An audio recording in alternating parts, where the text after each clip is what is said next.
Hello guys, welcome back to NFT Inspo. For today's video, we're going to show you how to add subtitles in Canva in 2024. So if you're interested, let's start the tutorial. So first thing we need to do here is we need to add or access our Canva account. So go to canva.com, log in into your account, and we want to create a video project here. So let's go ahead and click on the video format here, and that should open up a editor here. And what we need to do is we need to add our assets. So let's go ahead and go to uploads here, view all the videos that we have right now. So let's go ahead and switch over to videos, and from here you can just drag your video here. So by the way, if you don't have your video yet, you can just basically drag it in this section here, and that would upload itself accordingly and drag it in here. Now we want to section our video here since we want to add those texts. So first things first is we need to play our video here. So you could go ahead and click on the play button here. By the way, if you don't see this UI here, you could go ahead and click on duration so that you'll be able to see it. But in this case, what we need to do is we just need to play for it and section it accordingly on how we actually want to add our subtitles. In this case, let's go ahead and play this real quickly. So let's just play it. Hello guys, welcome back to NFT Inspo.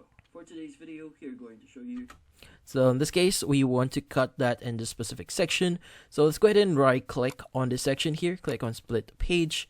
And from here, we want to select this page here.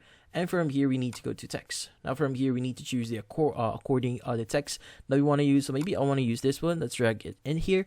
And what we need to do next is we need to type in the text that we heard on our video. So in this case, I actually have this one. So let's go ahead and type it in here. So I have it. So I just actually said, hello guys, welcome back to NFT Inspo. So today's video, we are going to show you. So in this case, what we need to do is we need to start designing this one. So let's go ahead and highlight it. And once you've highlighted it, you could go and click on effects at the top section, choose a background here. So I want to add a background for it. I want to change this to maybe a light gray option.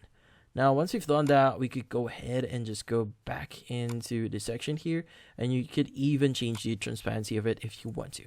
Now, maybe I want to change the text color itself. So I want to make this white. So let's go to text color, choose white here, and click on anywhere here to apply our changes. Now, in this case, once we've done that, we could go ahead and just view it again. For today's video, we're going to show you. So that's what we heard. So in this case, for today's video, we're going to show you. So that's what we heard. Now, in this case, once we've done that, we could go ahead and just go start playing the video again. To deactivate Instagram account on PC. Now, once we heard the next part here, we could go ahead and just right click on this section or bottom section again and split that page again and do the same thing here. So you just need to add or make sure to select the second page here that we just cut from the rest of the whole video. And we could just go ahead and start adding those texts and adding our text here for our video. So currently, this is the only way that we could add subtitles in our videos. So right now, Canva does not support using AI to automatically create our subtitles. But yeah, if you really want to add subtitles in Canva, this is how you do it. And that's about it. So hopefully this video was able to help you. Like and subscribe to NFT Inspo. Thank you for watching.